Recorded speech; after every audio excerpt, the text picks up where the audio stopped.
Ernest Muçi është kthyer në një nga emrat më të lakuar në Turqi në vitin e fundit, dhe paraqitjet e tij kanë zgjuar interes edhe jashtë saj. Interesimi nuk ka munguar për futbollistin shqiptar dhe tashmë Trabzonspori ka vendosur edhe çmimin e kartonit të tij.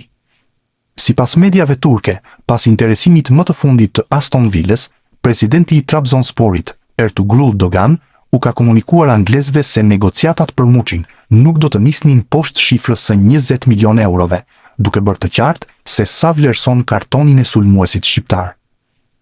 Aston Villa për momentin është tërhequr, por kjo shifër është ajo që është vendosur nga klubi për çdo ekip që pretendon të sigurojë shërbimet e Muçit, i cili ka qenë një nga zbulimet e sezonit të kaluar në kampionatin turk dhe është kthyer në një nga emrat më të rëndësishëm të Trabzonsporit.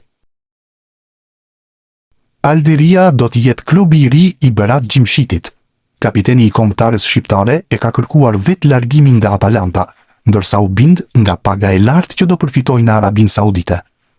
Atalanta ndërkohë do të marrë 3 milion euro nga kjo lëvizje e papritur. Dhe pse Atalanta kërkonte ta kishte edhe për këtë sezon, duke qenë se ka mbetur vetëm një vit kontratë, nuk është bërë pengesë. Bruno Lage, i cili më parë drejtonte Benficën apo dhe në Premier League, është trajneri i Aldiria. Këto të fundit sapo janë ngjitur në elitën e futbollit arab. Investime të tjera me pesh priten në vazhdim. Synim nuk është vetëm bjetesa.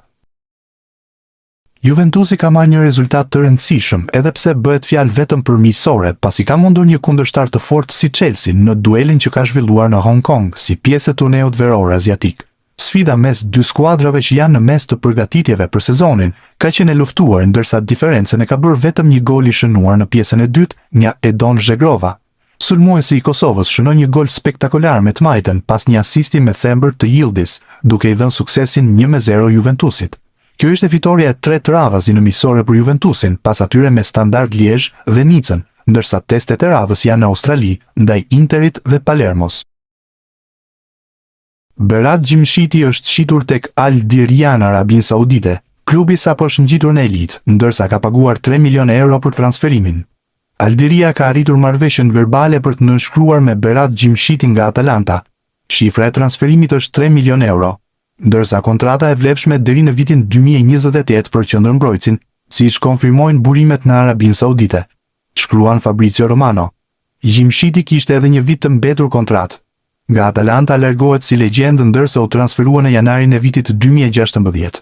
Kapiteni i kombëtares largohet me kujtimin e 334 ndeshjeve. Gjatë kësaj kohe shënoi 11 gola dhe asistoi 10 të tjerë. 33 vjeçari nuk qëndroi në ekipin e Mauricio Sarrit. Ky i fundit preferon mbrojtjen me 4 lojtar, e cila nuk i përshtatej plotësisht Gjimshitis. Për Gjimshitin bëhet eksperienca e parë jashtë Europës. Më parë ka luajtur në Zvicër dhe Itali.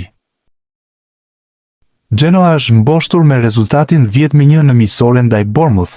Kështu u mbyll edhe faza përgatitore në Angli, ndërsa sfida me ekipin e Premier League solli 11 gola në total. Duhet saktësuar se sfida e rrallë u luajt me 4 pjesë 30 minutëshe. Mario Mita ndërkohë e nisi titular në debutimin me ekipin e trajnerit De Rossi. Sfida në fjalë u luajt në stadiumin e Bournemouthit në Angli, por me dyert të mbyllura e pa tifoz apo kamera që e filmojnë, pasi do u shërbente dy ekipeve vetëm si testim të ndryshimeve që mund të bëjnë gjatë lojës. Kujtojmë se Mita ju huazua me opcion blerje në Serie A. Genoa ndërkohë duket se ka nevojë akoma për përforcime në sezonin e ri. Armando Broja shfaqet si opcion për West Ham. Bisedimet me Burnley kanë nisur, edhe pse është vetëm fillimi i tyre.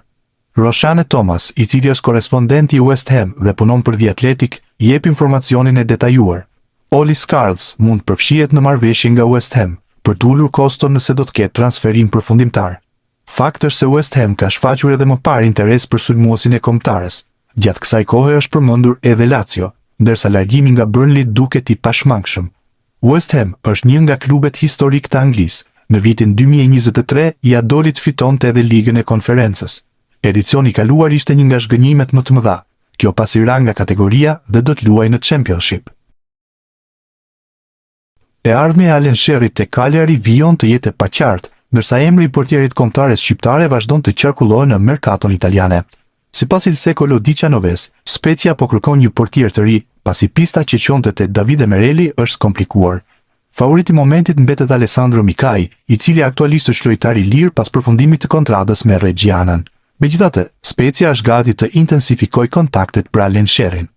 Portieri shqiptar po zhvillon fazën përgatitore me Cagliarin, ndërsa drejtuesit e klubit sarд pritet të marrin një vendim për të ardhmen e tij pas ndeshjeve miqësore të verës.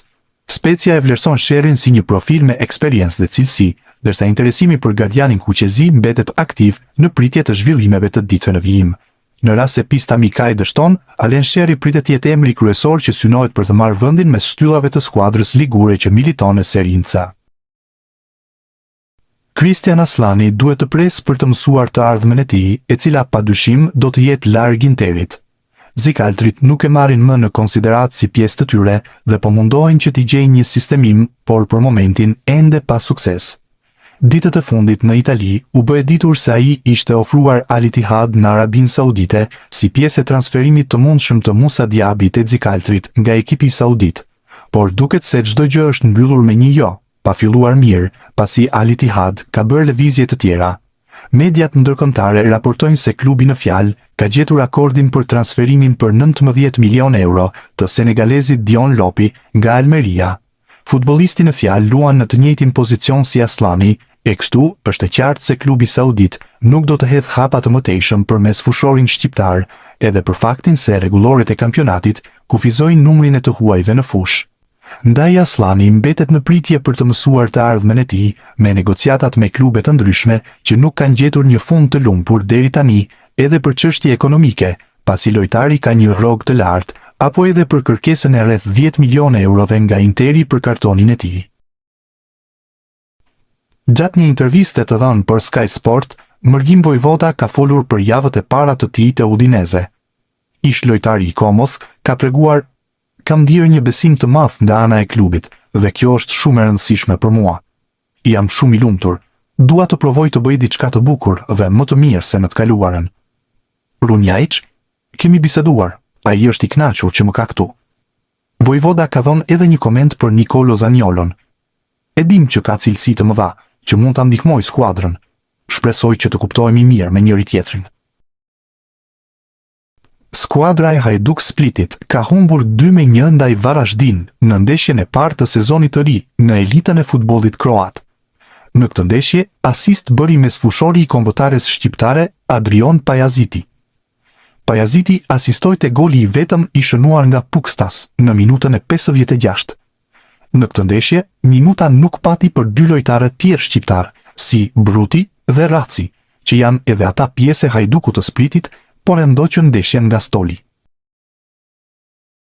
Transferimi i Mirlin Daku te Spartaku i Moskës pritet të zyrtarizohet së shpejti, por sulmuesi shqiptar nga Kosova po përballet me një situatë të pakëndshme, ende pa e veshur fanellën e klubit rus.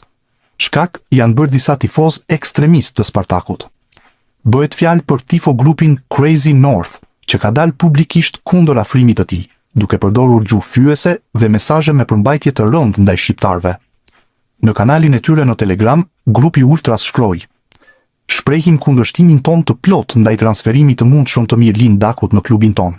Ne mbështesim popullin vëlla serb dhe qëndrimi ynë ndaj ustashëve, si dhe veçanërisht ndaj shqiptarëve dhe kosovarëve, mbetet i pandryshuar." Në anën tjetër, mesazhi në pankartë thuhet: "Fundërina shqiptare jashtë." Mbetet për t'u parë nëse këto reagime do të bëhen pengesë për transferimin e Dakut te Spartaku i Moskës, apo gjithçka do të finalizohet me sukses. Portieri shqiptar Simon Simoni zhgënjen në 2 ndeshjet e para në Superligën e Zvicrës. Skuadra e Luzernit pësoi sot humbje 3-0 ndaj Sionit në ndeshjen e raundit të dytë të kampionatit. Ai ka pësuar 6 gola në 2 ndeshje. Vlen të theksohet fakti se në duelin e sotëm ndaj Sionit, golin e parë e shënoi shqiptari i Kosovës, Donat Rudhani, në minutën e 9.